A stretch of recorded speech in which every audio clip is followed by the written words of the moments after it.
Welcome students once again in this video lecture of fire and safety.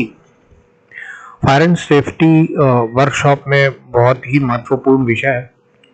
इस विषय का अध्ययन करना इसलिए भी स्वाभाविक हो जाता है कि जब भी हम किसी शॉप में काम कर रहे हैं तो वहाँ उपलब्ध जितने भी इक्विपमेंट्स है, चूँकि वो मोस्टली सभी संभवतः सभी इलेक्ट्रिसिटी बिजली या फिर जैसे फर्नेसेस है तो वो आपकी जो है कोयले से चलती हैं। इसलिए हमें फायर एंड सेफ्टी के बारे में जो ज्ञान लेना स्वाभाविक हो जाता है और इसलिए ये सिलेबस में भी इंक्लूड किया गया है ताकि फायर एंड सेफ्टी को आप अच्छी तरीके से समझ सकें एवं उसे सेफ्टी पॉइंट ऑफ व्यू से हम इसे अपने जब हम वर्कशॉप में काम करते हैं तो उसे इम्प्लीमेंट भी कर सकें। लेकिन वर्कशॉप तो एक एग्जांपल है। यदि आप कहीं पर भी जाएं तो आपको ये सेफ्टी रिगार्डिंग फायर रखना बेहद आवश्यक है। आप इंस्टीट्यूट में आते हैं तो भी आपको पता होना चाहिए कि फायर एंड सेफ्टी इक्विपमेंट कहाँ कहाँ इंस्टॉल है, ये किस तरीके से होते हैं। तो इस वीडियो लेक्चर में हम मुख्यतः डिफरेंट टाइप्स ऑफ फायर्स, मतलब फायर के प्रकार, कितने तरह की फायर्स होती हैं, उनके कैटेगराइजेशन क्या क्या है मुख्यतः, और इस जो यदि आग लग गई है तो उस आग लगने के बाद हमें क्या प्रिकॉशन सावधानियां बरतनी है, इसका हम डिटेल अध्ययन करेंगे इस वीडियो लेक्चर में। साथ ही साथ हम ये भी बताएंगे कि किस तरीके से आप आग लगने के पश्चात ली गई सावधानियों से खुद तो सुरक्षित हो ही सकते हैं एवं अपने आसपास के लोगों को भी सही तरीके से उनकी जो प्रेशियस लाइफ है उसको भी आप सेव कर सकते हैं। तो इस वीडियो लेक्चर का उद्देश्य पूर्णतः फायर और सेफ्टी पर ही निर्भर रहेगा। हम इस सिलेबस के माध्यम से अपने इंस्टीट्यूट में जब भी ये कोर्स कंडक्ट करवाते हैं तो एक आग लगने के पश्चात जो एक ड्रिल है, मॉक ड्रिल जिसको हम कहते हैं। मॉक ड्रिल मतलब जब यदि आप आग लगी नहीं है और आप उससे बचने की सावधानियां बरत रहे हैं तो किस तरीके से बरतते हैं, कैसे करते हैं, इस सब की पूर्ण रूपरेखा आपको बताते ही हैं। होपफुली कि जब हम इंस्टीट्यूट में आएंगे तो हम एक बार फिर आपके एक मॉक ड्रिल के माध्यम से इस फायर एंड सेफ्टी को प्रदर्शित करने का और लाइव प्रदर्शित करने का प्रयास भी करेंगे। तो इस वीडियो लेक्चर की शुरुआत करते हैं। तो सर्वप्रथम फायर क्या है और ये कैसे लगती है, आग क्या है और कैसे लगती है, इसका हम एक सिंपल अध्ययन करते हैं। तो each of these three elements, कौन कौन से एलिमेंट? फ्यूल, हीट और ऑक्सीजन। ध्यान रहे, फ्यूल, हीट और ऑक्सीजन। हीट यानी कि ऊष्मा, फ्यूल मतलब आपका कोई भी फ्यूल हो सकता है, वो सॉलिड, लिक्विड, गैस, कुछ भी हो सकता है। ऑक्सीजन ये एक मूल इसमें एक उत्प्रेरक का काम करता है ऑक्सीजन, जिसके की कारण ऑक्सीजन महत्वपूर्ण है। यदि कहीं आग लगी है, यदि हम घर में लकड़ी जलाएं और लकड़ी में आग नहीं लग रही है तो हम जो फूंकते हैं उस आग को, या हम आग लगा रहे हैं और आग सही तरीके से लग नहीं रही है, यदि हवा का प्रवाह सही नहीं है तो भी हम ऑक्सीजन के माध्यम से ऑक्सीजन जब ज्यादा मिलती है तो आग स्वतः ही ज्यादा तेज जलने लगती है, फिर वो चाहे सूखी लकड़ी हो या गीली लकड़ी, इससे कोई फर्क नहीं पड़ता है। तो सबसे महत्वपूर्ण है ये तीन भाग आग के, और ये है फ्यूल, ऑक्सीजन और हीट। ये हीट यानी कि ऊष्मा क्यों है, इसका एक पार्ट, इसको भी हम डिटेल में देखने का प्रयास करेंगे।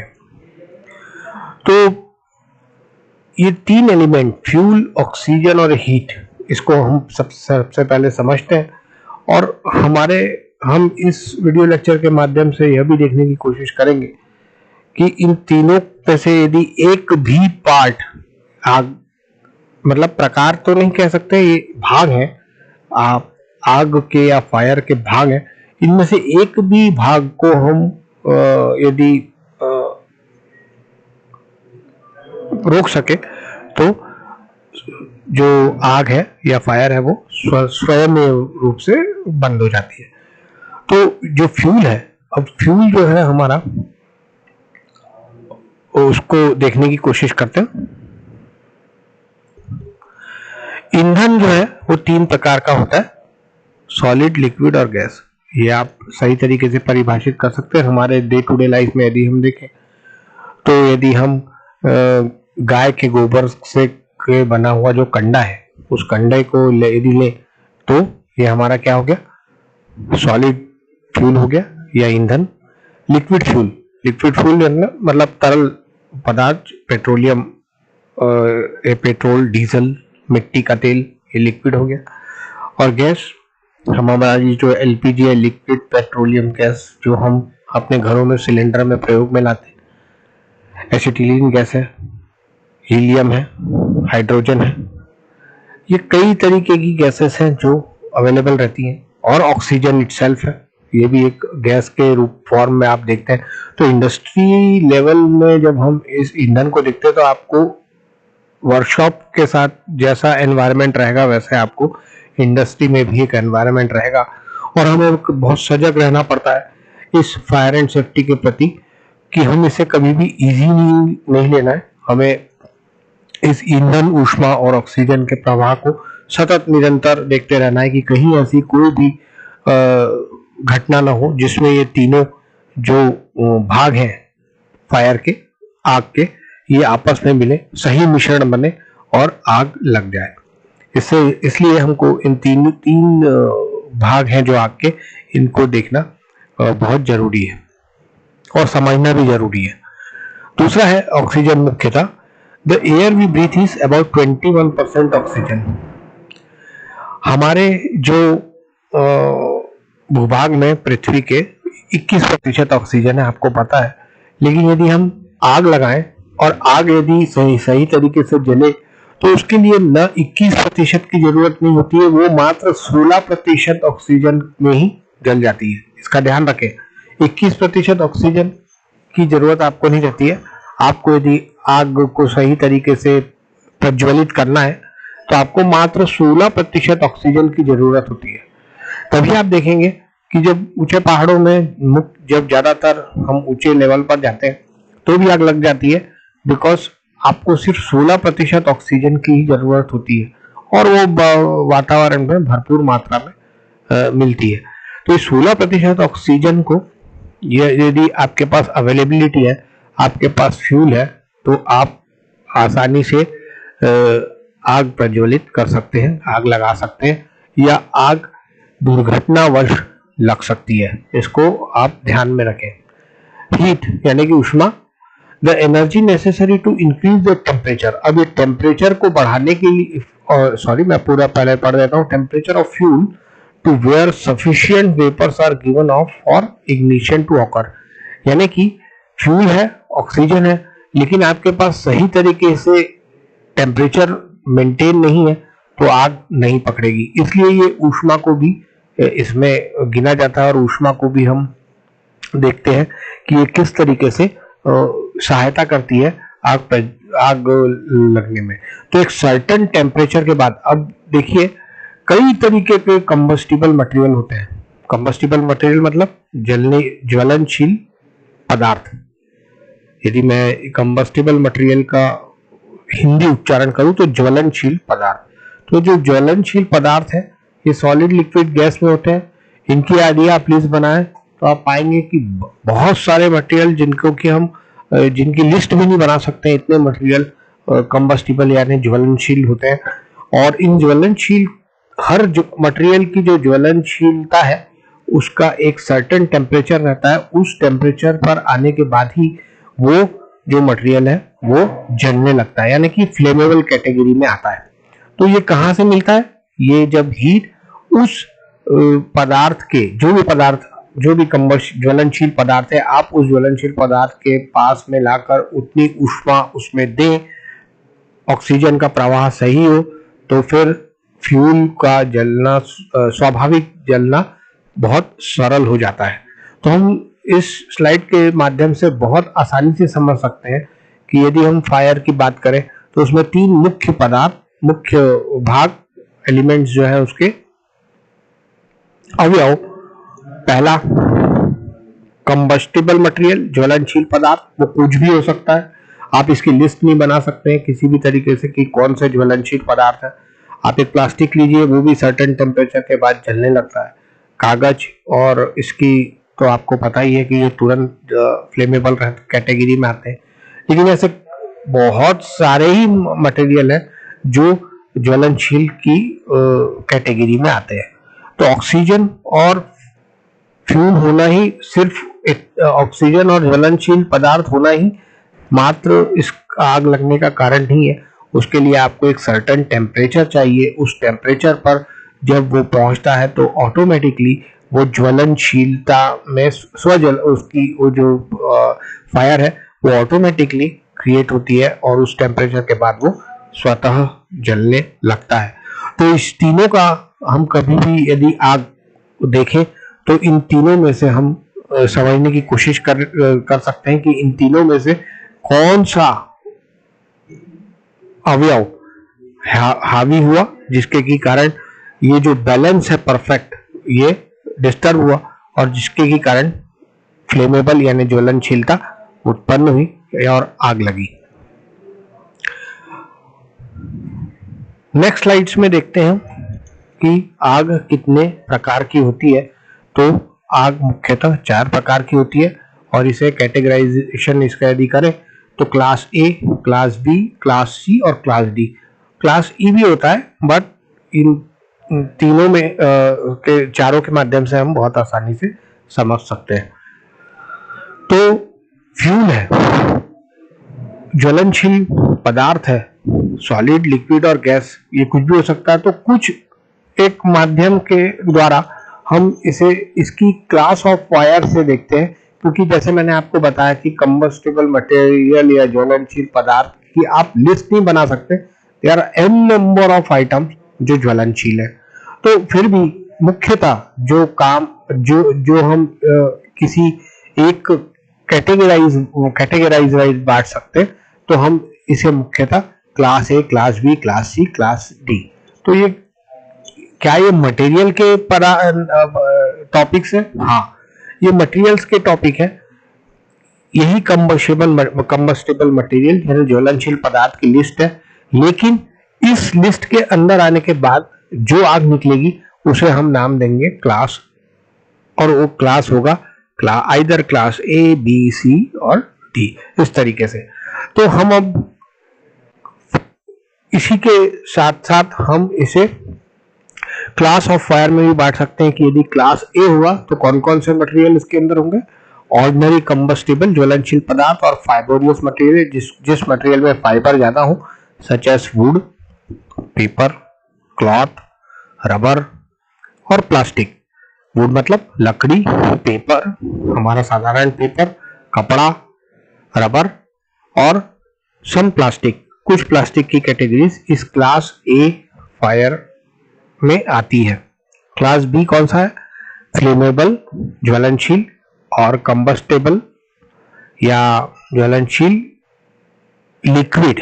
ध्यान देंगे, ये देखिए इसमें सॉलिड भी है, इसमें लिक्विड है, सच एज गैसोलीन यानी पेट्रोलियम प्रोडक्ट्स, केरोसिन, पेंट जो हम घर में प्रयोग करते हैं, केरोसिन हम मिट्टी का तेल जिसे कहते हैं, पेंट के थिनर्स और प्रोपेन। ये स्पेसिफिकली जो प्रोपेन रहती है ये भी क्लास बी के फायर में आती है। तो हमने अभी तक क्लास ए और क्लास बी देखा। आइए आगे देखते हैं क्लास सी और क्लास डी। क्लास सी जो रहता है वो एनर्जाइज इलेक्ट्रिकल इक्विपमेंट रहता है। What is energise? जब वो इक्विपमेंट चल रहा है, कोई भी इक्विपमेंट एनर्जाइज कब होगा? जब उसमें इलेक्ट्रिसिटी या धारा का प्रवाह होगा तो वो एनर्जाइज होता है।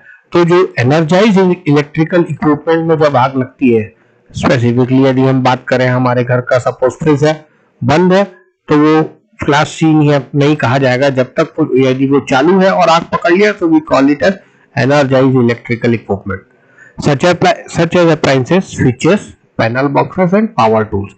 लेकिन हमने जो अभी फ्रिज का उदाहरण लिया, या हमारे घर में एयर कंडीशन मौजूद है, या हमारे घर में घर के अंदर मिक्सर ग्राइंडर मौजूद है, ये सब कैटेगरीज ऑफ क्लास में हमने क्लास 4 में हम रख सकते हैं।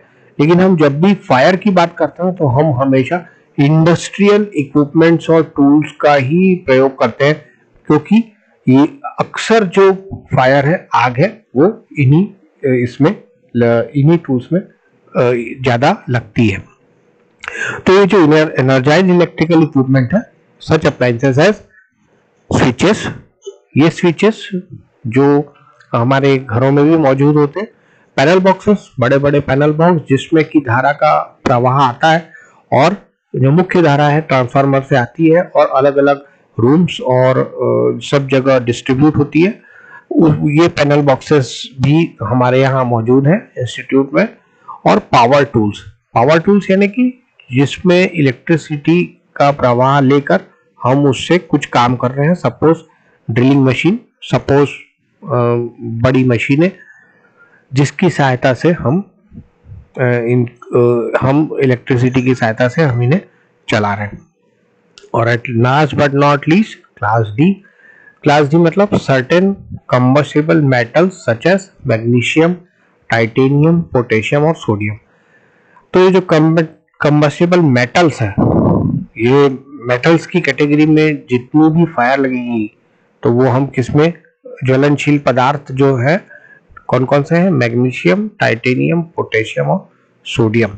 इनमें यदि आग लगेगी तो हम इसे क्लास डी की फायर कहेंगे। तो अब हम बहुत क्लियर है क्लास ए में कौन कौन से मटेरियल आते हैं, class B, class C, class D. यदि कोई आपके घर के बाहर आग लगाकर सर्दी में यदि आग से एनर्जी हीट ले रहा है, सो वी कॉल इट कि ये this is a class A fire. आप कहीं पर भी आग देख के उसे डिस्टिंग्विश कर सकते हैं कि ये कौन से प्रकार की आग है। और आग के प्रकार जानना क्यों जरूरी है, क्योंकि आग के प्रकार जब हम जानेंगे तभी हम इसका सही तरीके से समाधान ढूंढ सकते हैं कि इस आग को बुझाने के लिए कौन से फायर एक्सटिंग्विशर की जरूरत है। फायर एक्सटिंग्विशर मतलब जिससे हम आग बुझाते हैं, या अग्निशामक यंत्र। नेक्स्ट स्लाइड देखते हैं। अब क्लास ए को यदि आपको बुझाना है, अभी हमने देखा class A, class B, class C और क्लास डी। अब क्लास ए की यदि हमको आग बुझानी है तो हमको क्या करना पड़ेगा, keep storage and working area free of trash. यदि बुझानी है तो कौन कौन से ऑर्डिनरी कंबस्टिबल है, keep storage and working area free of trash, trash मतलब कचरा, इससे हमको फ्री रखना है। प्लेस ऑयली रैग्स इन कवर्ड कंटेनर्स, ऑयली कोई भी सामान वर्कशॉप के अंदर नहीं रहेगा और ये कंटेनर में रहेगा या ढका हुआ रहेगा।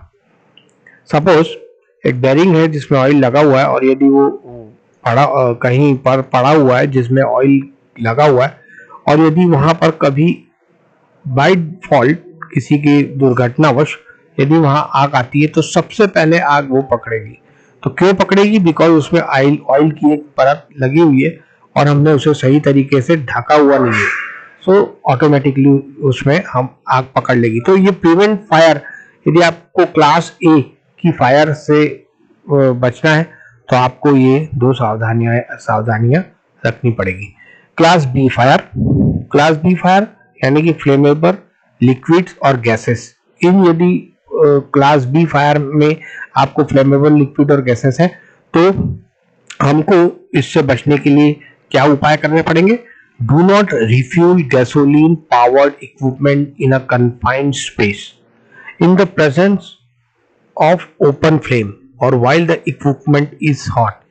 तो यदि गैसोलीन या पेट्रोलियम पदार्थ पर चलने वाले यदि इक्विपमेंट है तो उसे किसी भी स्पेस पर नहीं रखना चाहिए, ओपन तो ठीक है, लेकिन साथ ही साथ जहां पर आग लगी हो उसके आसपास नहीं रखना चाहिए। और साथ ही साथ यदि इक्विपमेंट गर्म हो तो भी उसके पास नहीं रखना चाहिए। किसको?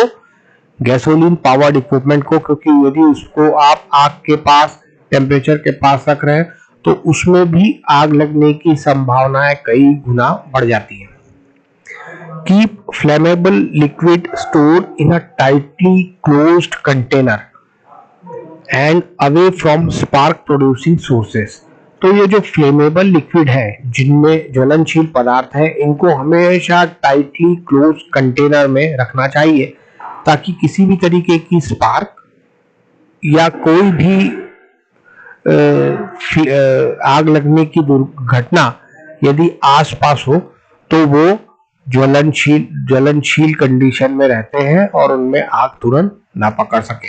और सबसे इन दोनों से मोस्ट इंपॉर्टेंट जो पॉइंट है कि use flammable liquids only in well ventilated areas, यानी कि जब भी आप इन फ्लेमेबल लिक्विड और गैस को का प्रयोग कर रहे हैं तो उनको आप वेंटिलेटेड एरिया में ही रखें। वेंटिलेटेड मतलब जहां पर हवादार, वेंटिलेटेड का मतलब हवादार एरिया में ही रखें, जिससे कि यदि इनमें कुछ लीकेज हो या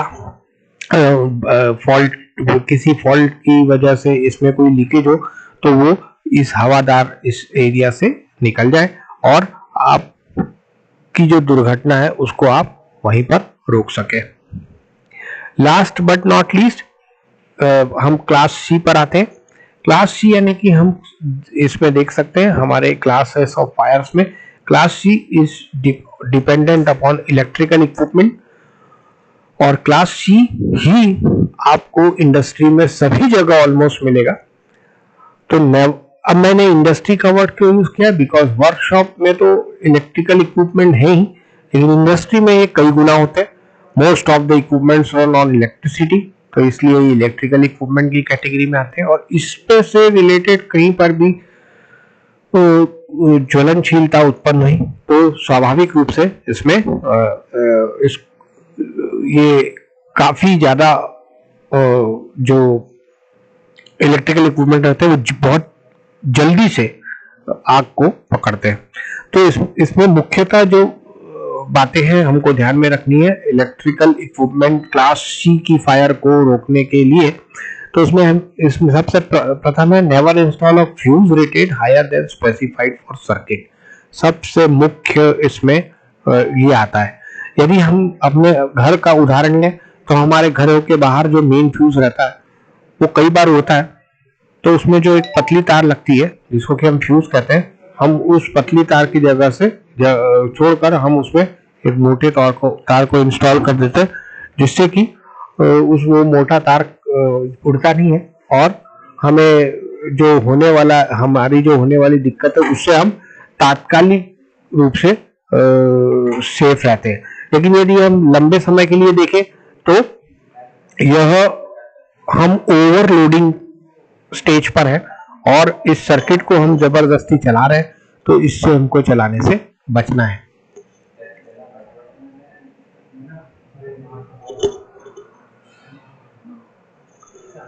दूसरा, इन्वेस्टिगेट एनी अप्लायंसेस और electrical equipment that smell strange, यानी कि और unusual odours can be first sign of potential fire. आपके घर में पहले मैं इसे आपको हिंदी में ब्रीफ अप कर देता हूं कि आप हमेशा इलेक्ट्रिकल अप्लायंसेस या इक्विपमेंट के आसपास किसी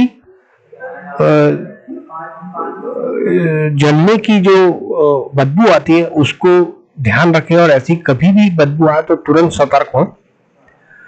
इस तरीके की अनयूजुअल ओडोर यानी कि जो बदबू आती है वो भी एक अनयूजुअल जलने की जो स्पेसिफिक बदबू आती है, तो ये पहला साइन रहता है कि यहाँ पर आग लगने के चांसेस होते हैं।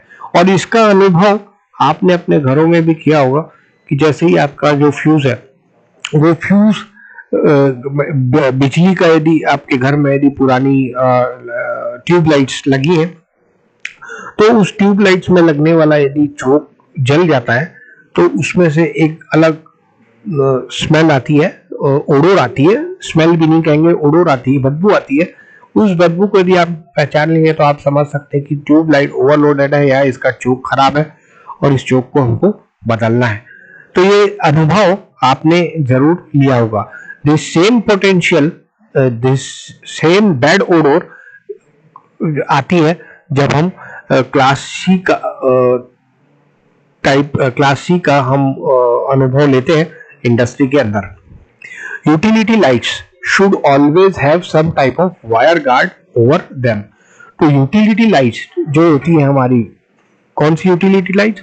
जब हम घरों में जो बल्ब या प्रकाश व्यवस्था जो हमारी रहती है, उस प्रकाश व्यवस्था में हमको जब भी हम उसका प्रयोग करें तो वो हमेशा उसकी जो वायर है,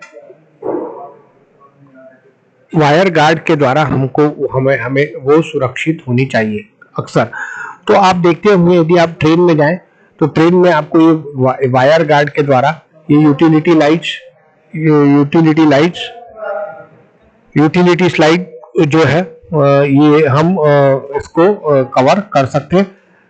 लेकिन रेलवे में जो सुरक्षा रहती है, इस रेलवे में जो सुरक्षा रहती है, उस सुरक्षा के द्वारा हम इसको सुरक्षित रख सकते हैं।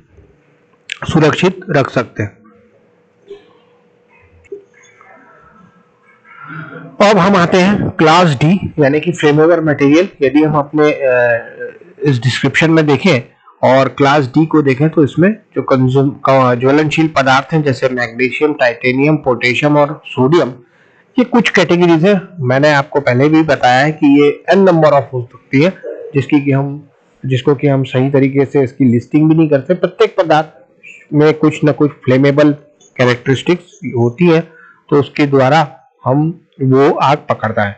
तो ये जो क्लास डी ऑफ फायर है, इसको रोकने के लिए हम knowledge of the properties of the metals and using good judgement and common sense will assist you in controlling or avoiding potential fires reaction। साधारणतः जब भी हम इन फ्लेमेबल मटेरियल के साथ डील करते हैं तो हमें उस मटेरियल की कैरेक्टरिस्टिक्स, उसका फ्लैश पॉइंट और फायर पॉइंट आप अभी केमिस्ट्री में इन डेप्थ डिटेल पढ़ेंगे, तो ये आपको मालूम होना स्वाभाविक है। यदि आपको ये मालूम है तो आप बहुत आसानी से इसे इस होने वाली आग से आप बहुत आसानी से इससे निपट सकते हैं मतलब आप इसको बुझा सकते हैं या आग लगने की संभावना से हम बच सकते हैं। अक्सर ऐसा होता है कि हम आग लगने के पहले हम यदि अलर्ट नहीं रहे कि आग लग सकती है तो आग लगना निश्चित है। यदि हम जानते हैं कि हमारे पास ये 3 आइटम है, मैं ये लेक्चर समाप्त कर रहा हूँ, वीडियो लेक्चर समाप्त कर रहा हूँ कि यदि हमारे पास ये 3 फ्यूल, ऑक्सीजन और हीट अवेलेबल है और इस तीनों में से हमको पता है कि कोई भी ज्वलनशील है या जलने के योग्य है और जल सकता है, और यदि हमने कोई सही इसको रोकने के लिए कोई सही कदम नहीं उठाए तो आग लगना निश्चित है, इसे हम बुझा नहीं सकते। और मैं आपको एक और बात बताना चाहूँगा कि ऐसी संभावनाओं से हमें हमेशा बचना चाहिए। हम अपने घर में रहें या किसी इंडस्ट्री में रहें, इंस्टीट्यूट में रहें, पिक्चर देखने गए रहें, होटल्स में खाना खाने गए रहें या होटल में रुकने गए रहें या किसी हॉल में हम कोई एग्जीबिशन देखने गए रहें, हम कहीं भी जाएं, हम हमेशा अपने आसपास के एनवायरनमेंट में इन 3 मुख्य अवयव हैं जो आग के, इनकी हमेशा देखते रहना चाहिए कि हमको आग लगने ही नहीं देना चाहिए। और ये कब पॉसिबल है? जब हम इन चारों जो क्लास ऑफ फायर्स है इनको सही तरीके से हम समझकर और उससे होने वाले जो दुर्घटना है उससे हम बच सके। So here I will and this video lecture. In the next video lecture हम और इस फायर के डिटेल में उसको हैंडलिंग कंडीशन, क्या आपको प्राइम स्टेप्स उठानी है, उसके बारे में अध्ययन करेंगे। So thank you very much for your kind attention. Thank you.